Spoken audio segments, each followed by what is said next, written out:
yung bagong design ng decorative natin. Dito ka dong, halika dong. Dalhin mo yan dito dong. Ito yung bagong design ng decorative natin. Decorative molder, decorative blocks molder natin. Okay? Ito yung bagong design niya. Ayan. Ipakita mo dito dong. So sa nag-order nito, no, nakalimutan ko na yung pangalan mo.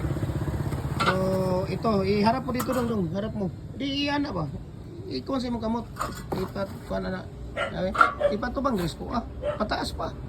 Pataas pa kaya makita. Sige pataas kamay.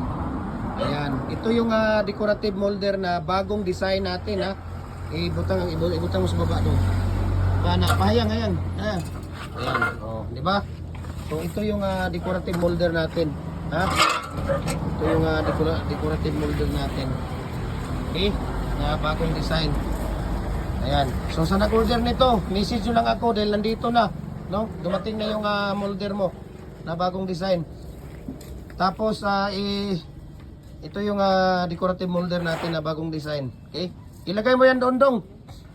Dong, mag-display ka dyan ng isa. Ayan, no? Bagong design natin na decorative molder. Mayroon pala yan doon. Parang star yan. Wala ba tayo yan doon? No? Wala. Di, isa lang sa. Dua-dua. Tingnan natin dito. Wala ba tayo yan? Tingnan natin dito, wala pa talaga tayo. Ay, oo nga. Mayroon pala ito, di ba? Di ba yan na yan? Ha? Ha? Mao? Mayroon pala tayo nito. Bakit nagpagawa pa tayo ng tatlo niyan? Dalawang piraso. Ito rin sunod ng dua. Oh, ilagay mo na lang yan doon sa loob. Mayroon pala tayo dito. Ayan. Okay.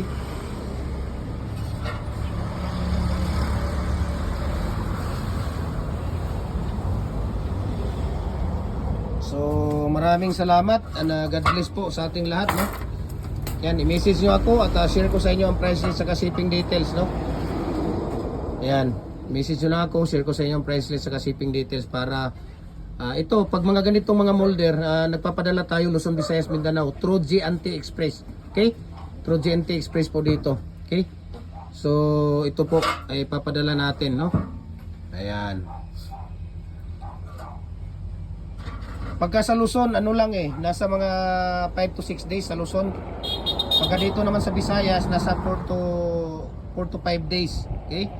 Pag dito naman sa Mindanao, mayroong nasa mga 3 to 4 days lang siya. So maraming salamat and God bless po sa ating lahat. Follow niyo po ako sa ating Facebook page, Jim Hardware and Kukulamber Concrete Products, Balolang Brands, Jim Hardware and Kukulamber Concrete Products, Charituan Brands, Triple NF Kukulamber, ang ating personal Facebook account, Felix Tan Pagikan Jr., ang ating Instagram, Felix_Pagikan 2000, at saka yung ating YouTube channel, Jim Hardware and Kukulamber Concrete Products, dahil nandoon lahat yung ating mga mixing, ratio tips namin. Okay? Lalo na sa ating YouTube channel, nandoon lahat. So maraming salamat and God bless po sa ating lahat.